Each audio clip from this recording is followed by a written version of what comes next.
सूची।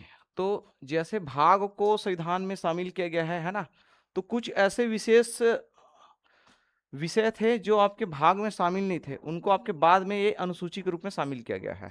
ठीक है, तो इसमें कोई अलग नहीं है, संविधान का ही ये भाग है ये। ठीक है, ये ध्यान रखेंगे इसको, संविधान का ही भाग है ये। इसमें आपके देखेंगे तो थोड़ा अनुसूची के बारे में देख लेते, इधर मैं लिखा रहा हूं अनुसूची। ठीक है, ये अनुसूचियां कर लीजिए। तो अनुसूचियां में आप देखेंगे तो आपके मूल संविधान में कितनी अनुसूची थी, इधर लिखा हुआ है ना। मूल संविधान में हमारे पास 8 अनुसूचियां थी। जब भी हम मूल संविधान की बात करेंगे मतलब आपके कब, है ना, संविधान लागू हुआ था। संविधान लागू होना कब, मतलब 26 जनवरी 1950, है ना, इस समय की बात कर रहे हैं हम। ठीक है, तो जब जब अगर मैं मूल संविधान बोलूंगा तो आप ये ध्यान रखेंगे कि ये डेट की याद बता रहे हैं सर। ठीक है, 26 जनवरी 1950 के बारे में। अभी वर्तमान में, ठीक है, हमारे पास कितनी है, 12 अनुसूची है। ठीक है, इसको हम लोग संविधान संशोधन के माध्यम से हम लोग बढ़ाए हैं, संविधान संशोधन के तहत विस्तार किए हम इसको ना, या बढ़ाए हैं। ठीक है, और जरूरत पड़ेगा आगे तो हम और बढ़ाएंगे। अभी हमारे पास 12 अनुसूची है। ठीक है, देखते हैं क्या क्या उल्लेख है आपके। सबसे पहला आप आ जाइए आपके प्रथम अनुसूची। तो जो हम लोग भाग 1 में जो पढ़े थे, ठीक है, संघ और राज्य क्षेत्र, यहां भी आपके वही आपके सेम उल्लेख है, भारत के आपके संघ और राज्य क्षेत्र। ठीक है, तो यहाँ प्रथम अनुसूची में जो संघ लिखा हुआ है इसका मतलब आपके होता है आपके भारत संघ है ये। ठीक है, ध्यान रखेंगे, भारत संघ की बात की गई है। और भारत संघ का निर्माण आपके किससे हुआ है, राज्यों और प्लस आपके यूनियन टेरिटरीज, केंद्र शासित प्रदेश, है ना, इन दोनों के मिलने से आपके भारत संघ का निर्माण हुआ है। तो इसमें आपके संघ के बारे में है, भारत के बारे में और उनके राज्य क्षेत्र के बारे में। तो अभी वर्तमान में हमारे पास कितने राज्य हैं, 28 राज्य और 8 केंद्र शासित प्रदेश। ठीक है, अब आप लोग को 28 राज्य 8 केंद्र शासित प्रदेश ये तो शायद याद ही होगा। ठीक है, जो आपको याद करना है वो मैं यहाँ पास बता रहा हूँ। ठीक है, क्या आपको एक्स्ट्रा इसमें याद करना है। ठीक है, तो यहाँ पास आप एक अलग से कॉलम बना लीजिएगा। ठीक है, घर में जा करके, और आपको करना है इधर आपके राज्य, ठीक है, राज्य की राजधानी। ठीक है, उसके बाद आप इसके हाई कोर्ट, प्रत्येक राज्य के, क्योंकि आगे हम लोग हाई कोर्ट के बारे में भी पढ़ेंगे। ठीक है, और हाई कोर्ट के बाद आपको इधर आपको लिखना है यहाँ के आपके सीएम, और कम से कम आप राज्यपाल। इतनी चीज आप लोग को याद रखना है। ठीक है, और ये बहुत इंपॉर्टेंट है, ऐसा नहीं कि डायरेक्ट क्वेश्चन तो ये आता ही आता है। ठीक है, तो राज्य के बारे में संभवतः सबको जानकारी होगा।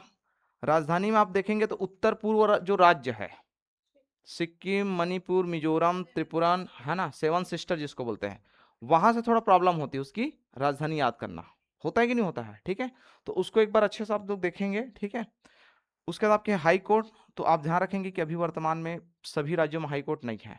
राज्य भले 28 है लेकिन हमारे पास हाई कोर्ट की संख्या भी 25 है।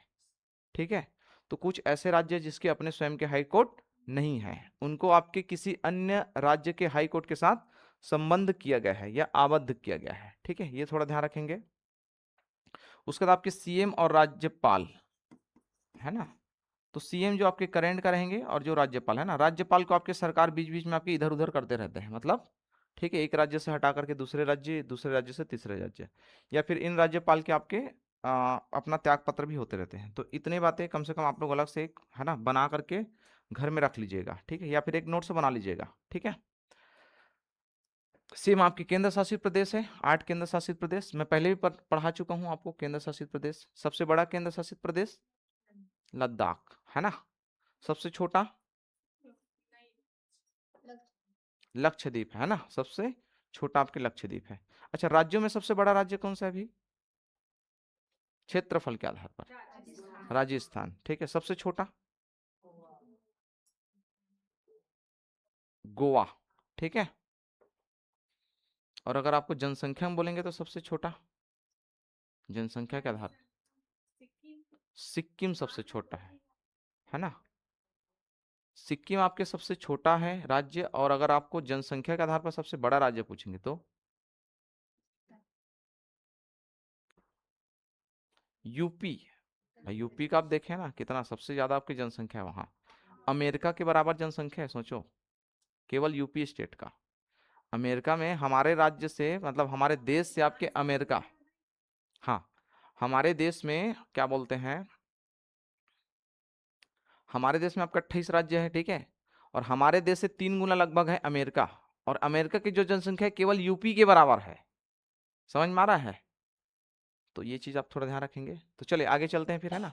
तो इसको आप लोग को करना है ना, या फिर बाद में हम लोग जब आगे पढ़ेंगे राज्य वाज्य के बारे में तो उसको मैं करवा दूंगा इसको, है ना। फिर भी लेकिन अपने से एक बार इसको देख लेना, ठीक है। चलिए आगे चलते हैं थोड़ा से।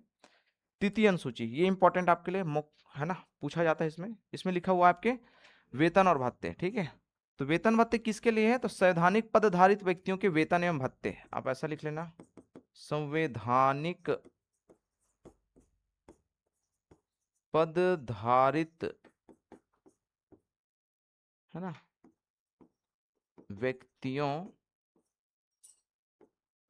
के वेतन एवं भत्ते, वेतन एवं भत्ते, ठीक है। तो चाहे वो कर्मचारी हो, चाहे प्रशासनिक अधिकारी हो, चाहे वो, है ना, ये लोकतंत्र के रक्षक हो, है ना, मतलब नेता हो, सबके लिए सबसे ज्यादा जरूरी क्या है? वेतन और भत्ते। इसी के आधार पर वो काम करेंगे, ठीक है।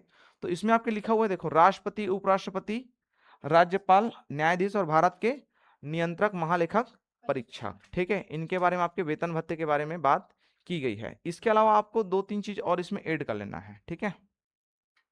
क्या क्या है? तो वो है आपके, ध्यान रखेंगे, लोकसभा के आपके अध्यक्ष और उपाध्यक्ष, इनके भी वेतन भत्ते इसी में आपके शामिल है। दूसरा आपके है राज्यसभा के सभापति, कौन होते हैं राज्यसभा के? उपराष्ट्रपति, ठीक है। तो उपराष्ट्रपति होते हैं राज्यसभा के सभापति। तो सभापति, है ना, और उपसभापति, ठीक है। क्या क्या लिखूं मैं? लोकसभा के अध्यक्ष और उपाध्यक्ष, इसके भी वेतन भत्ते की बात की गई है। राज्यसभा में आपके राज्यसभा के सभापति और उपसभापति, ठीक है। तो ये आप देखेंगे तो देखो, वेतन भत्ते में आपको ये हम ज्यादातर जो पद दिखाई दे रहे हैं, राष्ट्रपति, उपराष्ट्रपति, उपराज्यपाल, न्यायाधीश, भारत के नियंत्रक महालेखक परीक्षक, ये सारे आपके केंद्र स्तर के दिखाई दे रहे हैं आपको। तो यही आपके वेतन भत्ते आपके राज्य के बारे में भी बताया गया है, ठीक है। तो राज्य का आप देखेंगे तो राज्य स्तर पर वेतन भत्ते मैं लिख रहा हूं, राज्य स्तर पर। तो राज्य स्तर पर आपके देखो कौन कौन है, राज्यपाल है, राज्यपाल, इनके आपके वेतन भत्ते मिलेंगे, ठीक है। दूसरा आपके क्या है, विधान सभा, है ना, आप ऐसा लिखो इसको,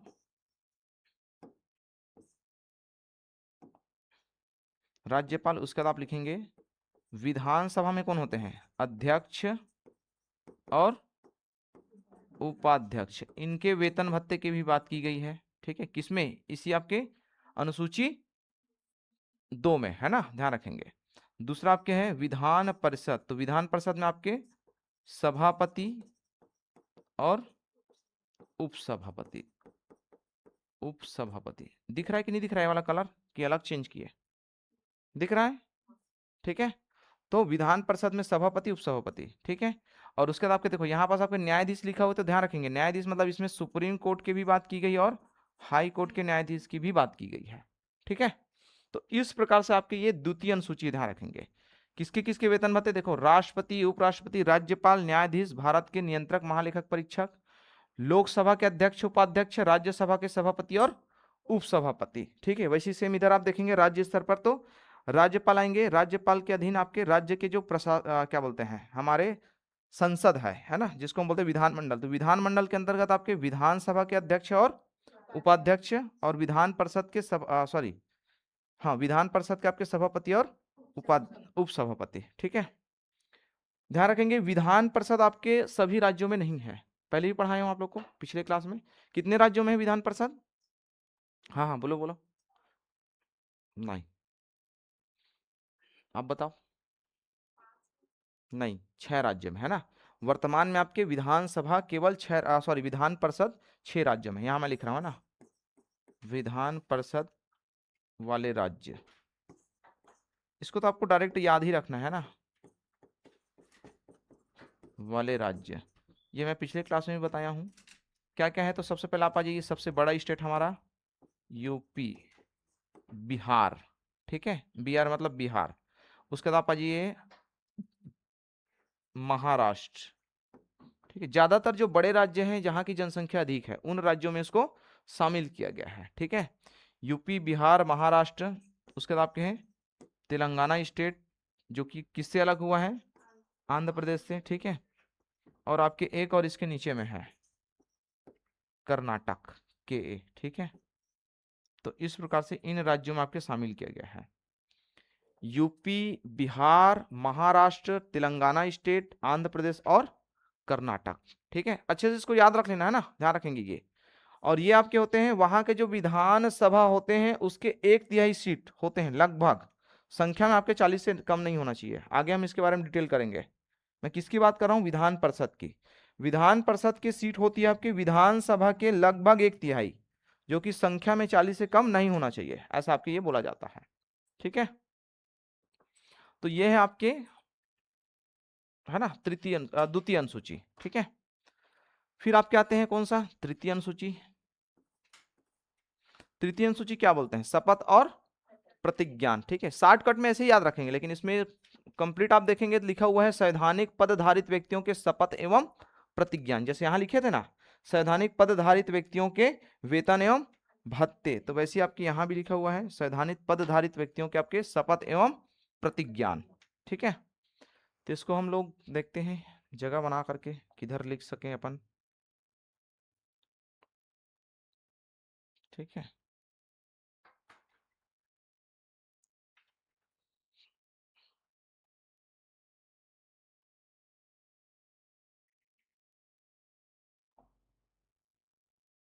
इसको ऐसा रहने दो। ठीक है, क्योंकि ऊपर नीचे हो जाएगा फिर।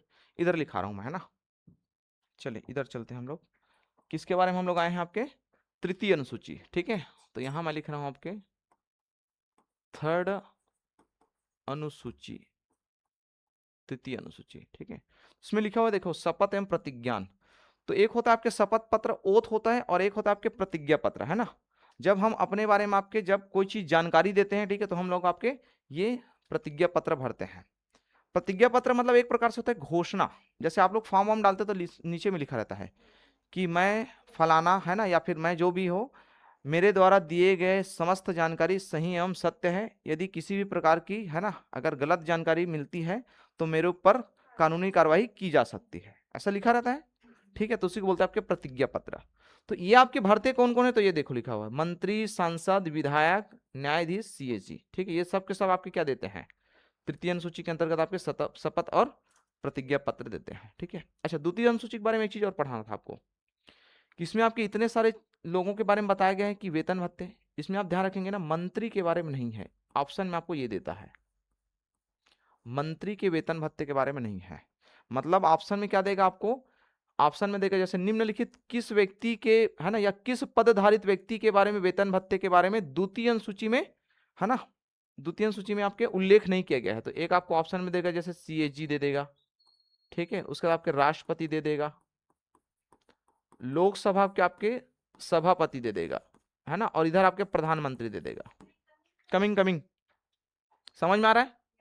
सीएजी देगा, जैसे राष्ट्रपति देगा, लोकसभा के सभापति और प्रधानमंत्री। तो इसमें कौन नहीं आएगा, प्रधानमंत्री नहीं आएगा, क्योंकि कोई भी मंत्री, है ना, यहाँ प्रधानमंत्री की बात नहीं है, कोई भी मंत्री जो है आपके, उसके वेतन भत्ते के बारे में इसमें उल्लेख नहीं है। तो कहां से दिया जाता है वेतन भत्ते, भारत के संचित निधि से ही देंगे, लेकिन यह है कि इसके लिए आपके अलग से संसद क्या है, ठीक है, एक अधिनियम पारित करती है और उसके अंतर्गत इसको वेतन भत्ते दे रहे हैं। संविधान में इसका उल्लेख नहीं है। मैं ऑप्शन को ये बताने वाला हूं आप लोग, मतलब ये बताना चाह रहा हूं कि पेपर में कैसे क्वेश्चन आएगा।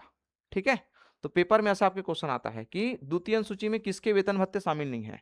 तो चाहे राज्य के मंत्री हो, चाहे केंद्र स्तर के मंत्री हो। राज्य स्तर में मतलब सीएम, और सीएम के अंतर्गत आने वाले उसके मंत्रिमंडल।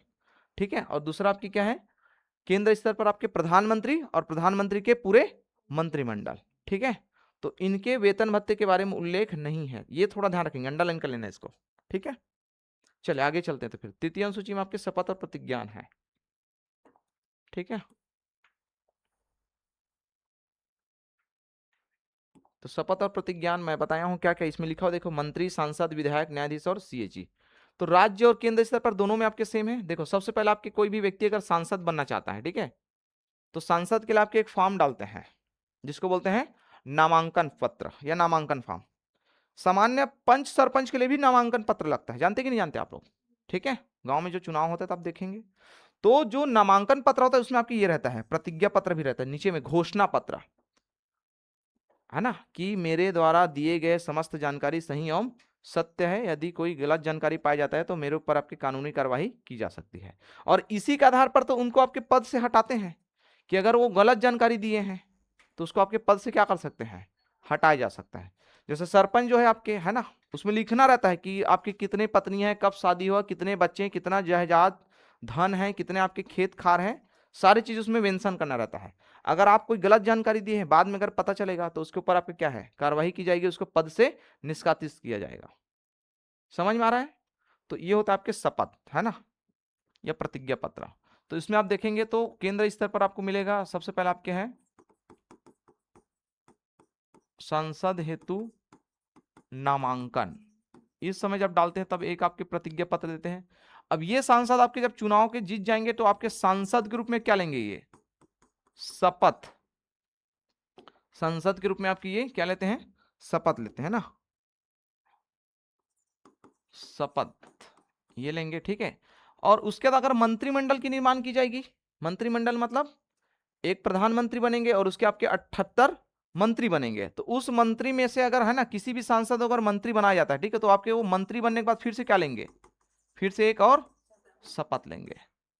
पेपर में ये भी आपके आता है कि ऐसे कौन सा पद है जो 2 बार शपथ लेते हैं, है क्या, निम्नलिखित में से कौन सा पदाधारित व्यक्ति जो 2 बार शपथ लेते हैं। तो आपको ऑप्शन में कोई भी मिल सकता है, जैसे आपके हाई कोर्ट के न्यायाधीश दे देगा, ठीक है, न्यायाधीश, लोकसभा के आपके अध्यक्ष दे देगा, राष्ट्रपति दे देगा, और आपके दे देंगे मंत्री।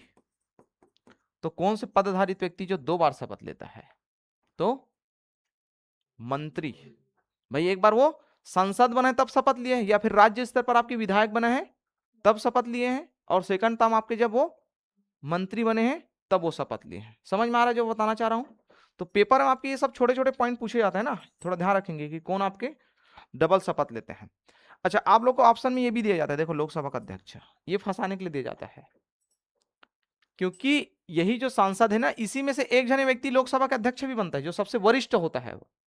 लेकिन लोकसभा कभी भी आपके लोकसभा अध्यक्ष के रूप में अपना शपथ नहीं लेता है, वो उसको मान करके चलता है।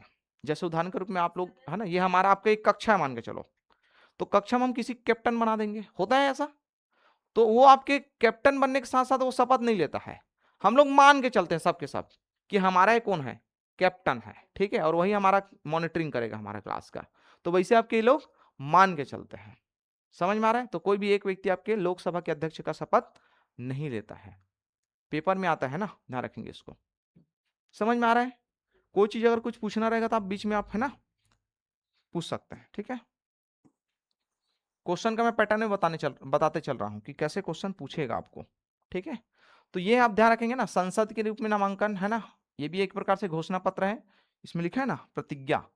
सांसद जब बन जाएंगे तब आपके शपथ, फिर तीसरे बार जब अगर वो मंत्री बनते हैं तब भी आपके शपथ लेंगे, ठीक है। ऐसे ही आपके सेम आपके राज्य स्तर पर है, विधायक के अगर नामांकन डालेंगे तो उसमें घोषणा पत्र रहेगा। विधायक के बाद अगर वो जीत जाते हैं तो विधायक के रूप में वो आपके क्या लेंगे, शपथ लेंगे।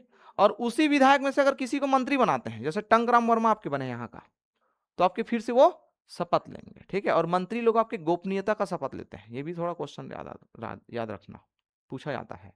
गोपनीयता मतलब होता है कि मंत्रिमंडल में क्या फैसले लिए हैं वो अपने गुप्त रखते हैं, उस बातें को बाहर में अगर आएगा तो लीक हो जाएगा, मीडियाबाजी हो जाता है ना, ठीक है। तो वो लोग गोपनीयता का शपथ लेते हैं, ठीक है।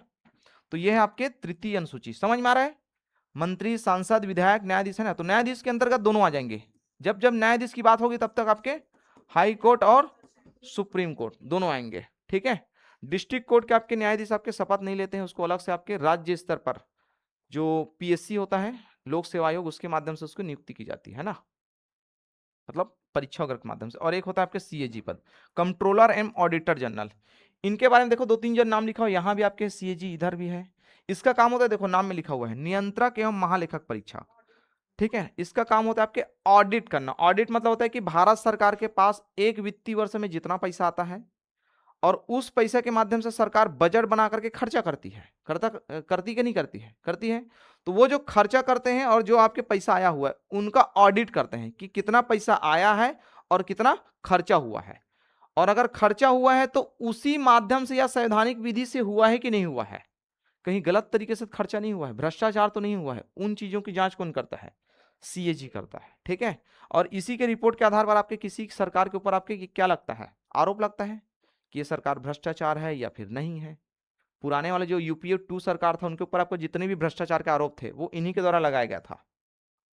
कोल घोटाला आप जानते हो, मनमोहन की बात कर रहा हूं मैं, मनमोहन सिंह, ठीक है, उनके ऊपर जो आपके आरोप लगाए गए थे, सीएजी है ना, जिसमें आपके 2G घोटाला था, स्पेक्ट्रम घोटाला था, आपके कॉमनवेल्थ घोटाला था। ये सब आप लोग अभी वाले हो, आप लोग है ना, आप लोग को नहीं पता है सब करंट अफेयर का उस समय का था।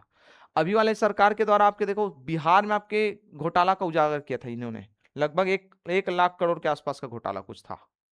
ठीक है, अभी उसके बारे में अभी चर्चा नहीं हो रहा है मीडिया में।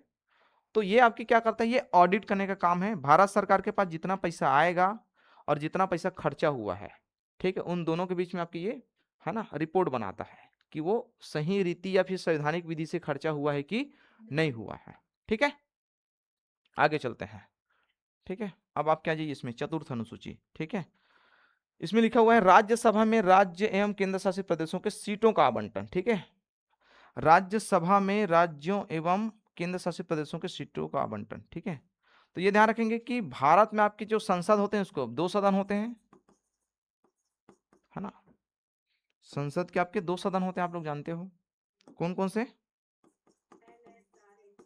है ना, लोकसभा और राज्यसभा। ठीक है, तो ये जो राज्यसभा की सीट है ना, इसका सीटों का आवंटन किया गया है किसके आधार पर, राज्यों के आधार पर। और ये जो सीट आवंटन होते हैं ये ध्यान रखेंगे किसके आधार पर होते हैं, तो वहां की जनसंख्या के आधार पर।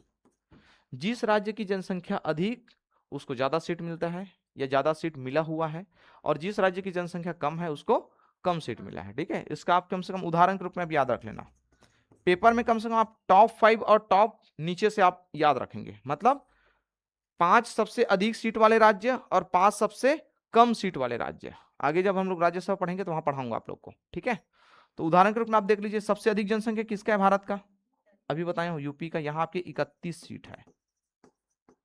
ठीक है, महाराष्ट्र आप आ जाइए। ठीक है, एमएच महाराष्ट्र में आपके हैं 19 सीट है। उसके बाद आप आ जाइए आपके तमिलनाडु, तमिलनाडु में आपके हैं 18 सीट है। ठीक है, तमिलनाडु में आपके 18 सीट। छत्तीसगढ़ में कितने सीट है, अरे भाई मैं केवल इसका पूछ रहा हूं मैं, ओनली 5 सीट है हमारे पास, है ना, इसको पिछले क्लास में भी पढ़े हम लोग। ठीक है, और मोस्ट इंपॉर्टेंट पूछा जाता है, 5 सीट है राज्यसभा का। और राज्यसभा के चुनाव कैसे होता है ये भी पढ़ाए हम आप लोग को, प्रत्यक्ष होता है कि अप्रत्यक्ष होता है, अप्रत्यक्ष। तो अप्रत्यक्ष होता है मतलब कौन चुनेंगे इसको,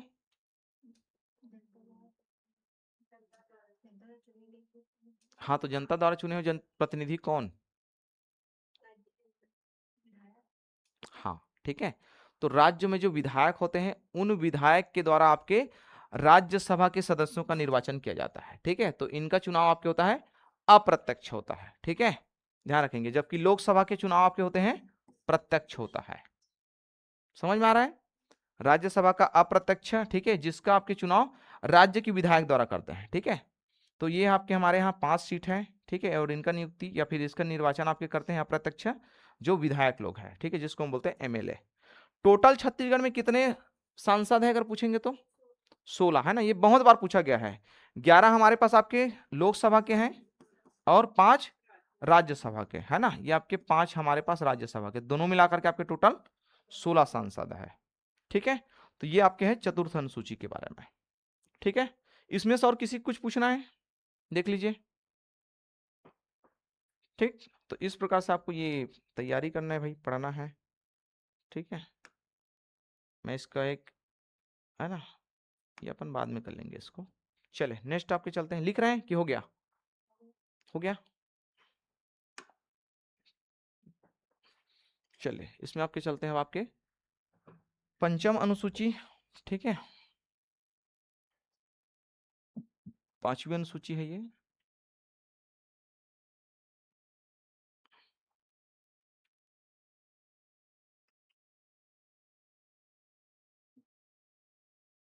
ठीक, इतना कम से कम रहने दीजिए।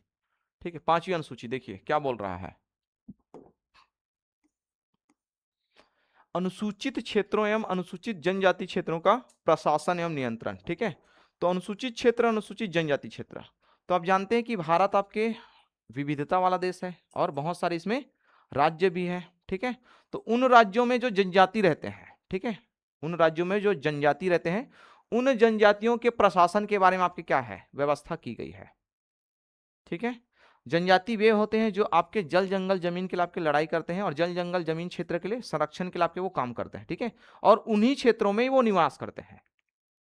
भाई हमारे अगर आप देखेंगे हमारे छत्तीसगढ़ में तो बस्तर संभाग पूरा आपके जनजाति लोग हैं, सरगुजा संभाग आप जाएंगे तो जनजाति लोग हैं। ठीक है, तो उनका जो निवास क्षेत्र आपके है ना, बिहार या फिर एक प्रकार से आपके दुर्गम क्षेत्र इसको बोलेंगे। ठीक है, जल जंगल जमीन इस क्षेत्र में आपके रहते हैं, पहाड़ वगैरह क्षेत्र में, तो उनके प्रशासन के बारे में इसमें बात की गई है। ठीक है, तो यहाँ जो 5वीं अनुसूची है ये ध्यान रखेंगे, अनुसूचित तो जनजाति क्षेत्र में इसमें आपके 10 राज्यों के बारे में आपके उल्लेख है।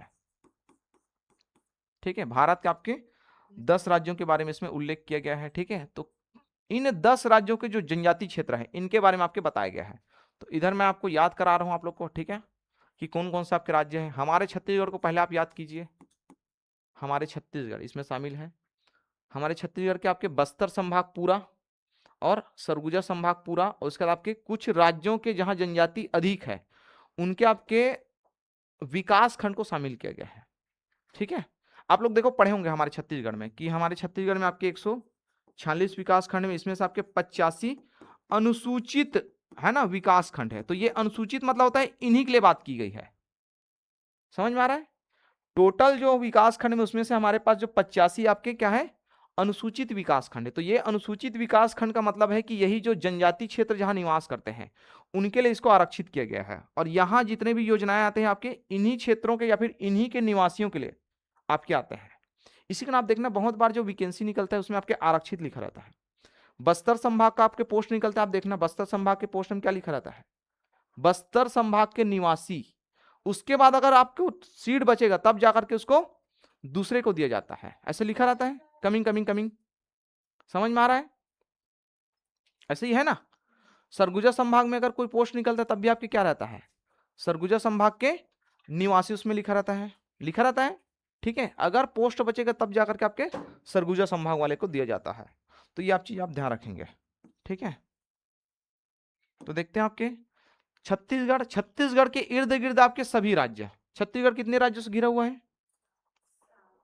7 की 8? अरे गिन लो, क्या दिक्कत है, 7 है कि 8 है? ठीक है, सबसे पहले आपकी यूपी, यूपी इधर आप लेफ्ट साइड आइए, यूपी से नीचे मध्य प्रदेश, मध्य प्रदेश से नीचे महाराष्ट्र, महाराष्ट्र के बाद तेलंगाना, तेलंगाना के बाद आंध्र प्रदेश, आंध्र प्रदेश के बाद उड़ीसा, उड़ीसा के बाद झारखंड। कितना हुआ, 7 हुआ है ना। तो 7 राज्यों से घिरा हुआ है हमारे छत्तीसगढ़। तो उन 7 में से एक को छोड़ना, यूपी को, और बाकी सभी राज्यों के जनजातियों के बारे में आपके इसमें बताया गया है। यूपी में जनजाति है लेकिन ना के बराबर है, आपके बाहर से आकर के बसने वाला जनजाति है, तो उसमें शामिल नहीं किया गया है। ठीक है, तो कौन कौन से बोला हूं, हमारे छत्तीसगढ़, छत्तीसगढ़ के इर्द गिर्द आपके सभी राज्य। ठीक है, यूपी को छोड़ करके। तो छत्तीसगढ़ के बाद आप लिख लेना आपके मध्य प्रदेश या फिर महाराष्ट्र, फिर मध्य प्रदेश एमपी। ठीक है, फिर आपके झारखंड जेएच। ठीक है, झारखंड के नीचे आपके उड़ीसा लिख लो, उड़ीसा के नीचे आपके आंध्र प्रदेश, आंध्र प्रदेश के बाद आपके तेलंगाना स्टेट। ठीक है, टीएस। कितना हो गया, 1 2 3 4 5 6 7। ठीक है, इसके बाद आप आ जाइए है ना, 3 आपके राज्य को अलग से याद रखना है। ये है आपका गुजरात, दूसरा आपके राजस्थान, और तीसरा आपके हिमाचल प्रदेश एचपी। ये 3 राज्यों के आपके जनजाति। तो टोटल आपके इस प्रकार से हो जाते हैं ये आपके 10 राज्य। ठीक है, तो इन 10 राज्यों को आपको शामिल करना है। ऐसे पेपर में आपका आता है कि निम्नलिखित में से कौन से राज्य आपके 5वीं अनुसूची में शामिल है या नहीं है।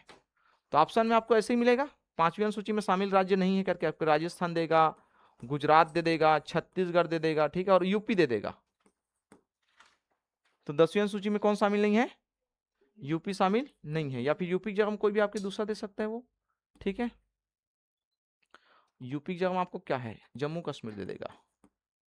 समझ में आ रहा है कैसे क्वेश्चन आएगा? तो ऐसे पूछा जाता है ना, तो वो 10 राज्य आपको याद रखना है, ठीक है। ठीक से लेकिन नहीं दिख रहा है ऐसे मेरे को लग रहा है उधर, है ना। कलर को अपन थोड़ा चेंज करते हैं।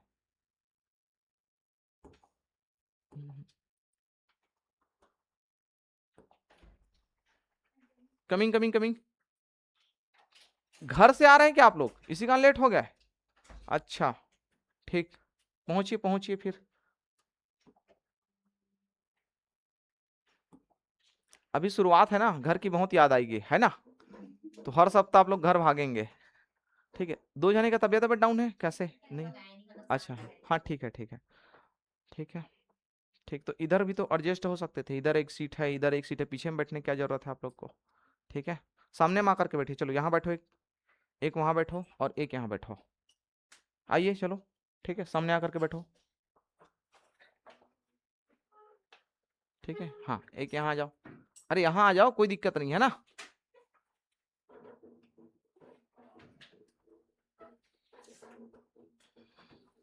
चले तो आपको समझ में आया, ठीक है। पांचवी अनुसूची में कितने राज्य शामिल है? 10 राज्य, ठीक है। इधर बिना देखे मेरे तरफ देख के बताओ कौन कौन से हैं। छत्तीसगढ़, छत्तीसगढ़ के इर्द गिर्द 6 राज्य, ठीक है। किसको छोड़ना है? यूपी को, ठीक है। तो हो गए आपके 7। उसके बाद आपके 3 राज्य अलग से याद करना है, कौन कौन सा?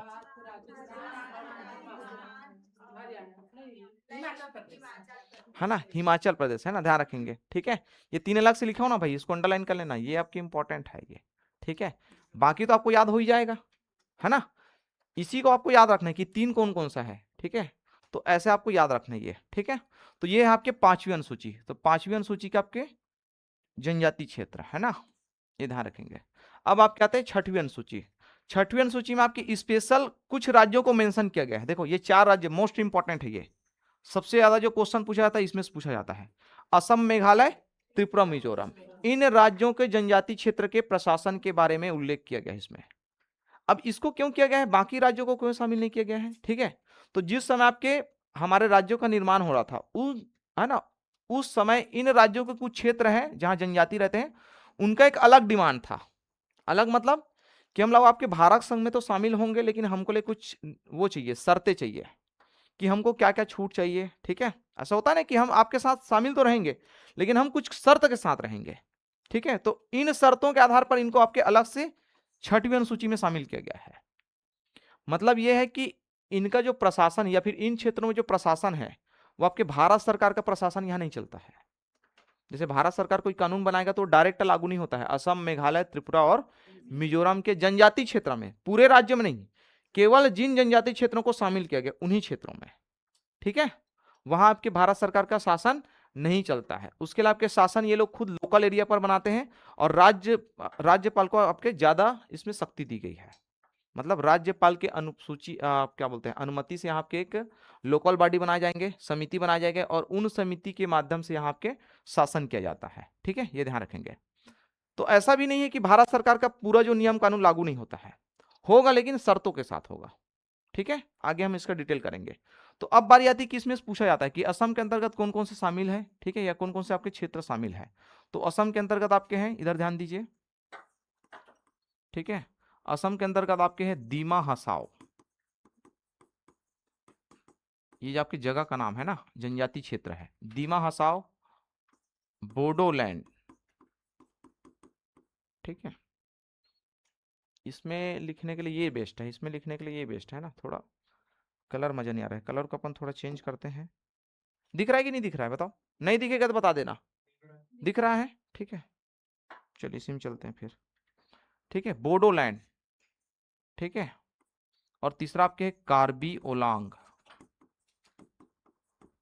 नाम याद रखेंगे, नाम ऐसा ही है, ठीक है, चूंकि जनजातियों के द्वारा दिए गए ये सब नाम है, तो ये ध्यान रखेंगे, दीमा हसाओ, बोडोलैंड और कार्बी ओलांग, ठीक है। ये 3 आपके क्षेत्र, और ये 3 आपके जनजाति क्षेत्र है ना, जिसको आपके इसमें शामिल किया गया है छठी अनुसूची में।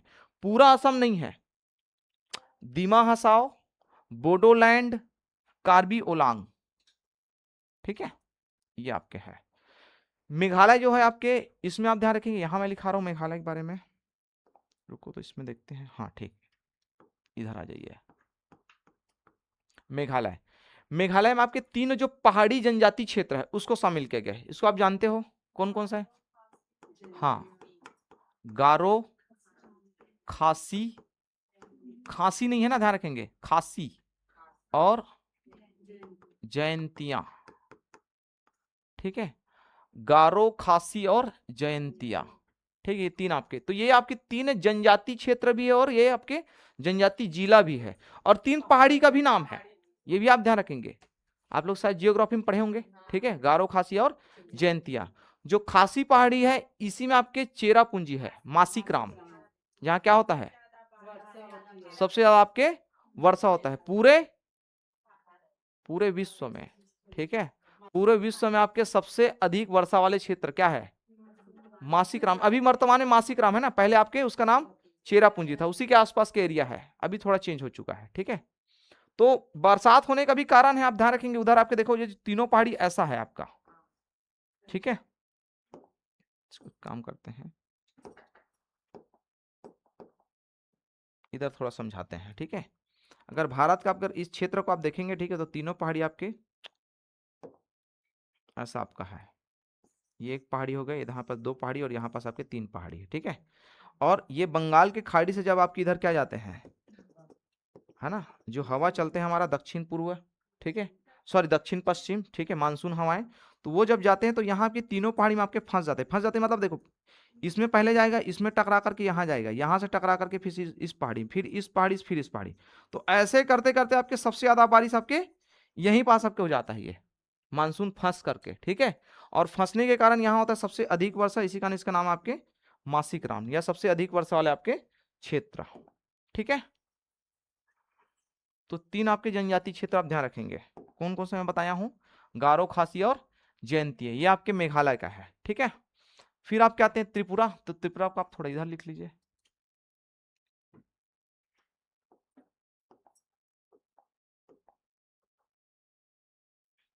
ठीक, ठीक है।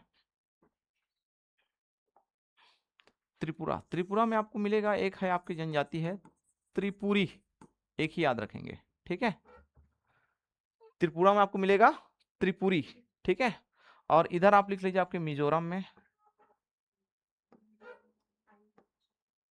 क्या चीज है बताइए, मिजोरम में अगर, वो तो उसको संरक्षित नहीं किया गया है मिजो जनजाति को, ठीक है।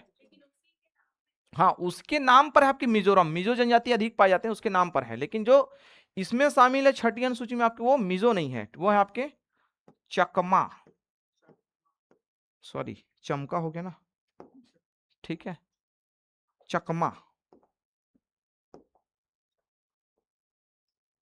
चकमा, दूसरा आपके मारा, और तीसरा आपके है लाई, ठीक है।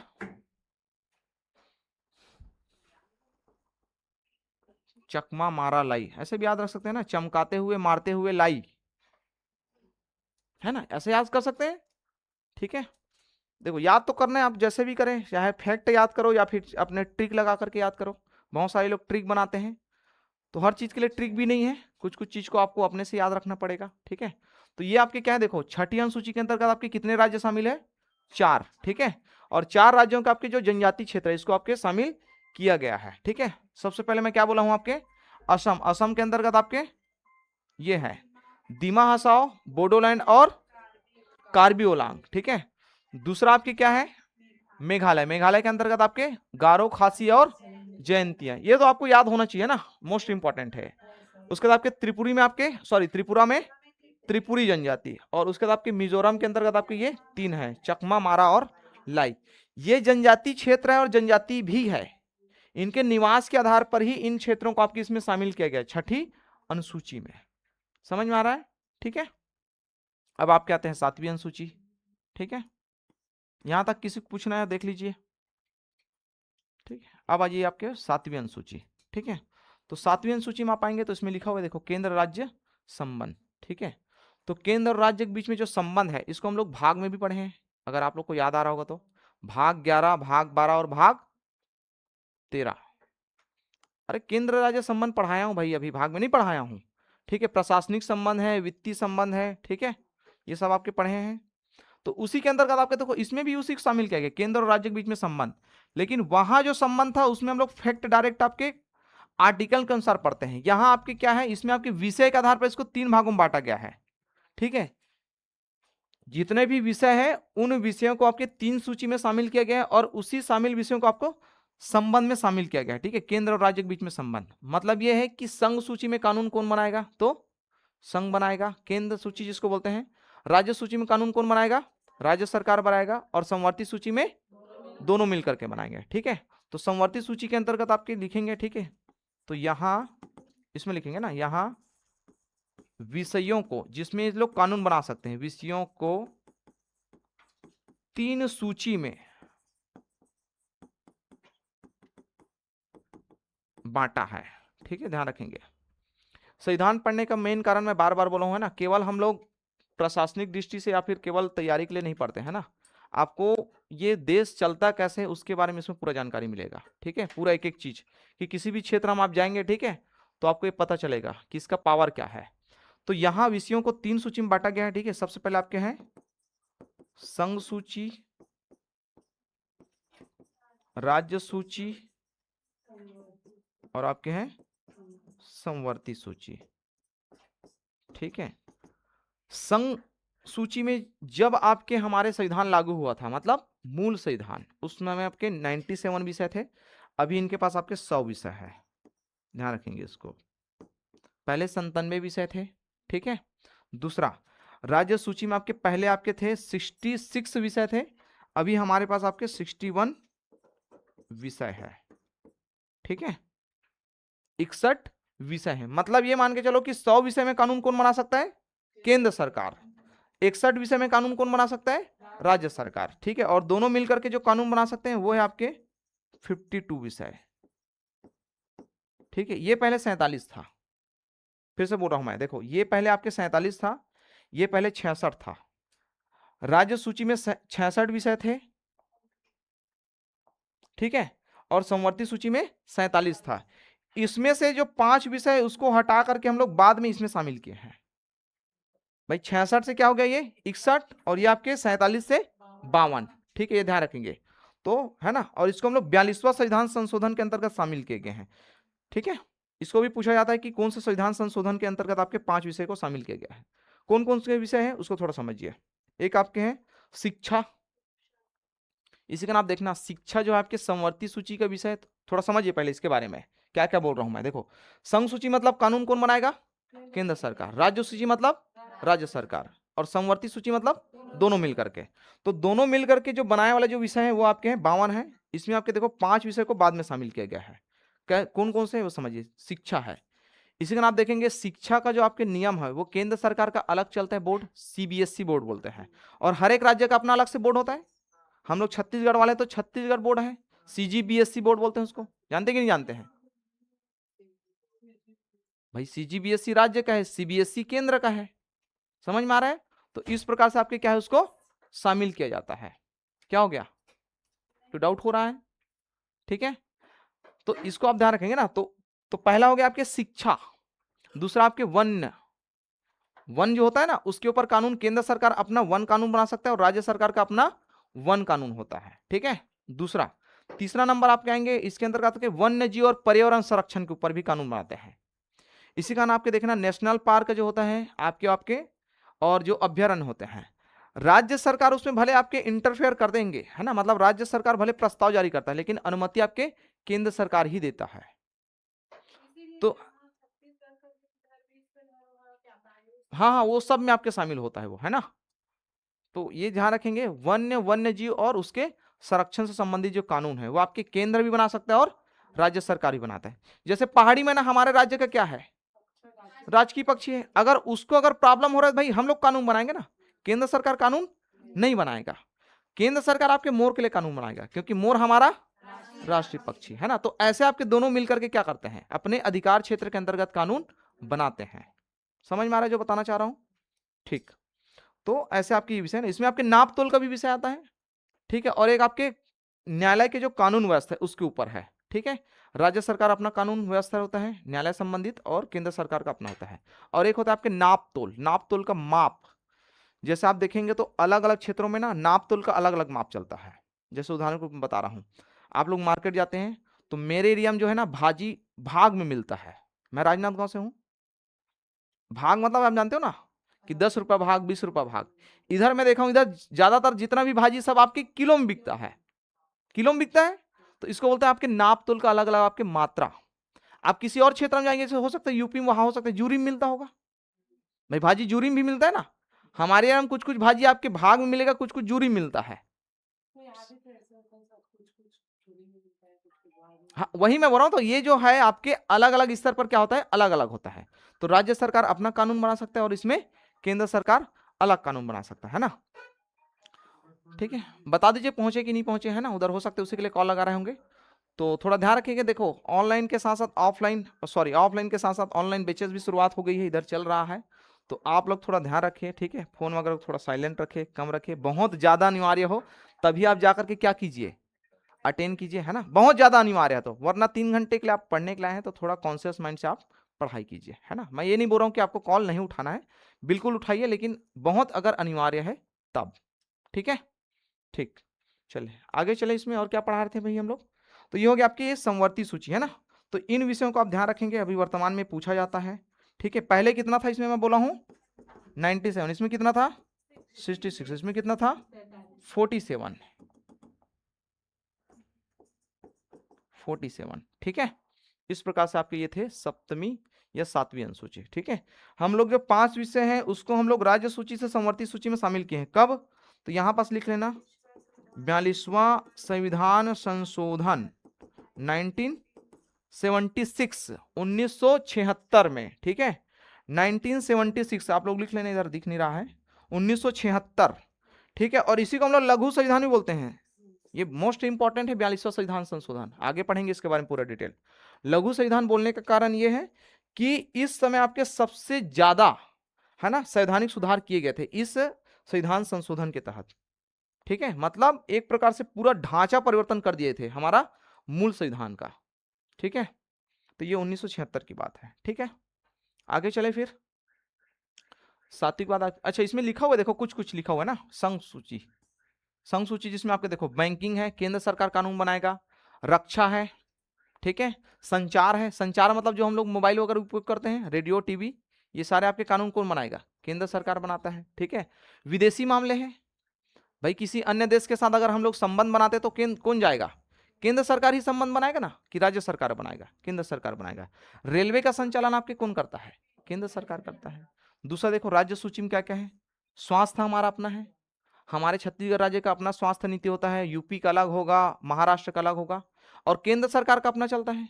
इसी कारण आप देखना 2 प्रकार के हमारे पास स्वास्थ्य कार्ड है, एक आपके मुख्यमंत्री आपके एक आयुष, है ना, एक केंद्र सरकार का आयुष्मान कार्ड है जिसमें हम लोग को आपके कुछ मिलता है कि 5 लाख तक के, है ना। एक हमारे राज्य स्तर पर भी आपके मुख्यमंत्री स्वास्थ्य कार्ड बना हुआ है, ये अलग अलग राज्यों में अलग अलग होता है। अभी शायद अभी वाला सरकार उसको मर्ज कर दिया है, पिछला जब भूपेश बघेल था तो उसमें आपके अलग अलग थे। ठीक है, हाँ शहीद वीर नारायण, क्या नाम था उसका, स्वास्थ्य बीमा योजना ऐसा कुछ था ना। हाँ, तो स्वास्थ्य है। कृषि आप जानते हो, कृषि राज्य सूची का ही विषय है, ये मोस्ट इंपॉर्टेंट को पूछा जाता है।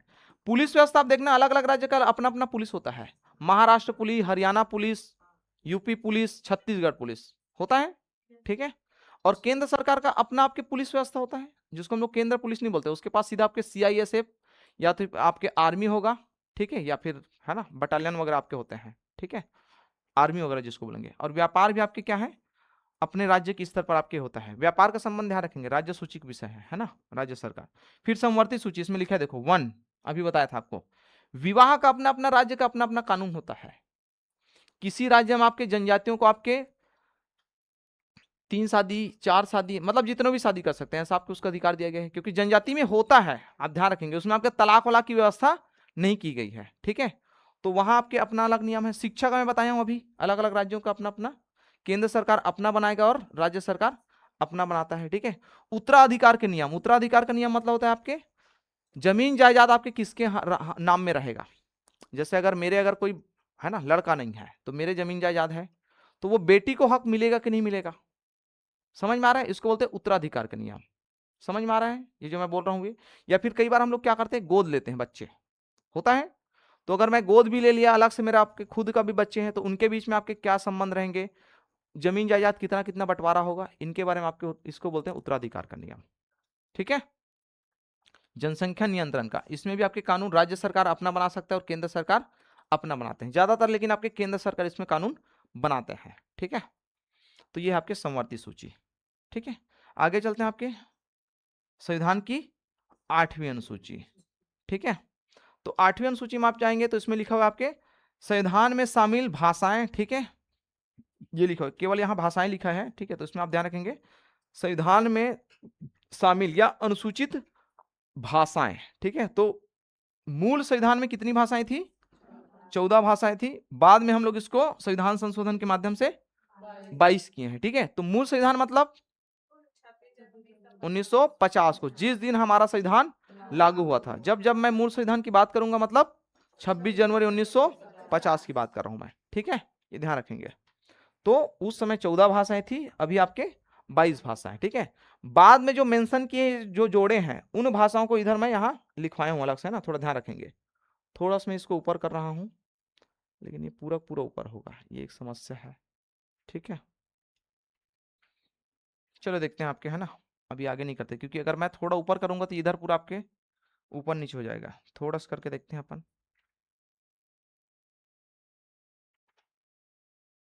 जी, थोड़ा सा लेकिन बदलाव हो गया है। समझ में आ जाएगा, नहीं आएगा? आप लोग तो लिखे ही हैं, है ना, कुछ लोग। एक काम करते हैं, इसको वापस ले आते हैं जी। ठीक है, वो दिक्कत हो जाएगा। अब ठीक है, यही ठीक है ना। इसको अलग से मेंशन करते हैं, इसको अलग से समझा देंगे आपको। ठीक है। चलिए, तो 21वां संविधान संशोधन के अंदर इधर देखो, ये लिखा हुआ है यहाँ। ठीक है। 21वां संविधान संशोधन के अंतर्गत हम लोग किए हैं आपके सिंधी को, है ना। कब? 1967। याद रखेंगे, सिंधी जो आपके आया है, मैं बताया हूं सिंध प्रांत से आया है, और सिंध प्रांत अभी पाकिस्तान के पास है, हमारे पास नहीं है। 4 प्रांत है पाकिस्तान में। ठीक है। उसमें से आपके एक सिंध प्रांत है। ठीक है। तो उस जब क्षेत्र का बंटवारा हुआ 1947 में भारत और पाकिस्तान का, तो ज्यादातर आपके जो हिस्सा आपके सिंध प्रांत पूरा पाकिस्तान में चले गए, लेकिन पंजाब और राजस्थान के एरिया से जो लगे हुए क्षेत्र है जिसको बोलते हैं सिंध, उस क्षेत्र के जो व्यक्ति थे उनको भारत में रहना था, वो लोग भारत आ गए।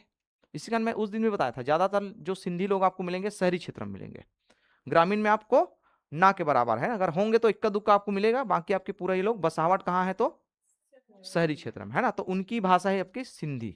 ठीक है।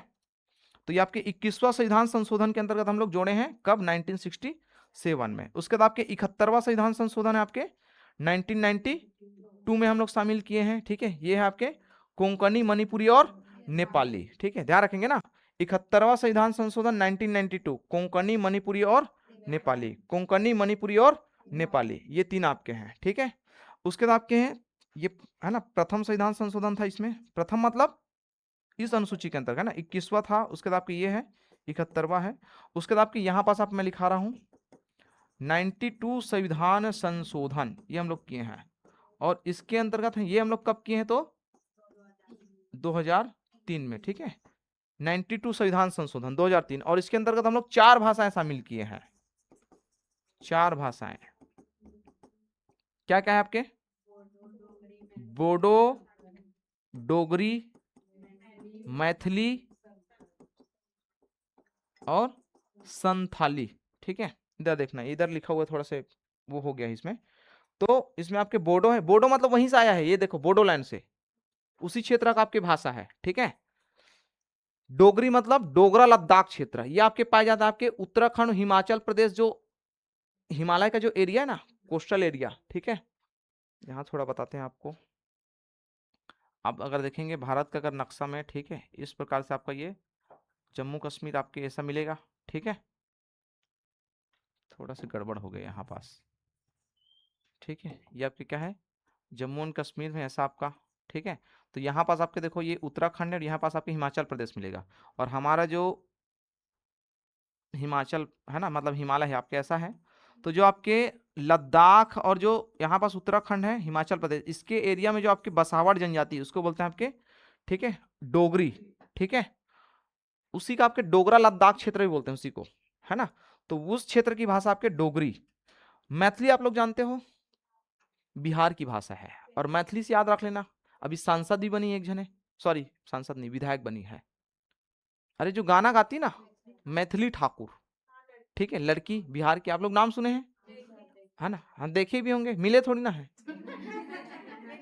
ठीक है। तो वही है आपके मैथिली, ठीक है, तो वही सब नाम याद रखेंगे। मैथिली आपके बिहार का ये भाषा है ना, बिहार के क्षेत्रीय भाषा है, लोकल लैंग्वेज, ठीक है, जैसा, ठीक है। हाँ, मैथिली आपके पेंटिंग होता है आपके, है ना, वहां का। और उसके बाद आपके संथाली, तो संथाल आपके सबसे बड़ी जनजाति कहाँ का है, झारखंड, झारखंड का आपकी एक जनजाति है संथाल, बहुत बड़ी जनजाति वहां का, है ना। संथाल विद्रोह भी पढ़ेंगे आप लोग, ठीक है, पढ़े भी होंगे शायद आप लोग, इतिहास में अभी इतिहास चल रहा है, पढ़ेंगे। तो इनको आपके ये चारों को बाद में हम लोग शामिल किए गए, ठीक है। तो 4 भाषाएं, तो पहले हमारे पास कितना था, 14, 14, उसके बाद अब ये 15, 15 के बाद ये 3, 15 और 3 18, 18 और ये 4 22, ठीक है। तो इस प्रकार से अभी वर्तमान में हमारे पास आपके 22 भाषाएं आपके मूल संविधान में, ठीक है, शामिल है, जिसको हम संवैधानिक भाषा बोलते हैं। बहुत सारे राज्यों के भाषाओं को मांग की दर्जा की जा रही है कि संविधान में उसको शामिल किया जाए, उसमें से हमारा एक छत्तीसगढ़ी भाषा भी है। लेकिन हमारे छत्तीसगढ़ी जो भाषा है उसका आपके व्याकरण, है ना, परिष्कृत नहीं है, मतलब आपके समृद्ध नहीं बोल सकते हैं, ठीक है। दूसरा पॉइंट, भाषा समृद्ध नहीं है, और सरकार भी इसमें बहुत ज्यादा आपके काम नहीं कर रही है कि इस भाषा को आगे बढ़ाने के लिए।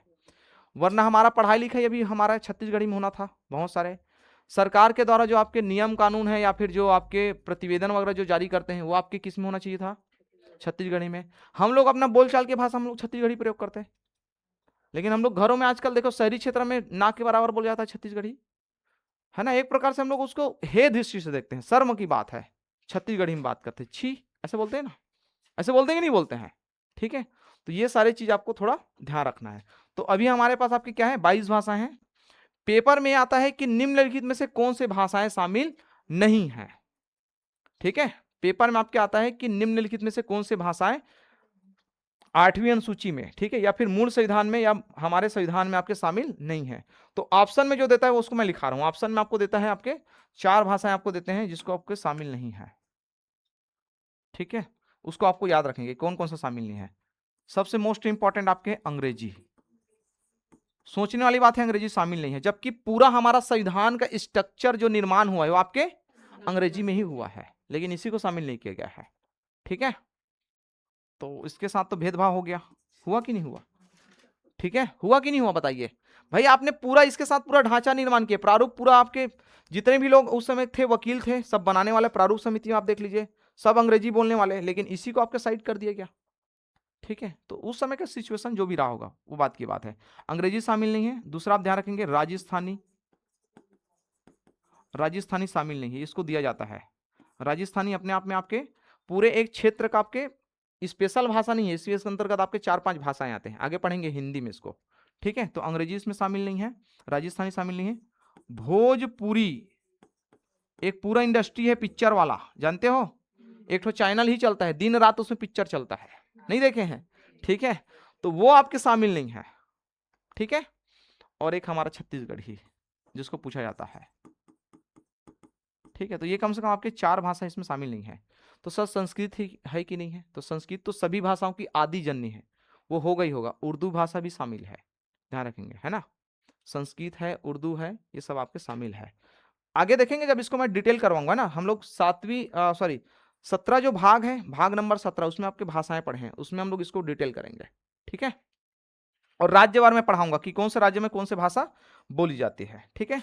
तो आज हम यहीं तक करते हैं, ठीक है। जिसमें से अगर कुछ नहीं समझ में आया होगा तो आप लोग एक बार देख लीजिए या फिर पूछ सकते हो, ठीक।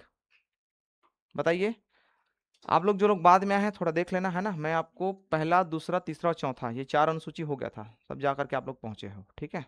तो उसको अपन एक आध दिन टाइम रहेगा, आप लोग देख लेना, पहले नहीं समझ में आ गया तो पूछ लेना, मैं बता दूंगा, ठीक है। चले ठीक।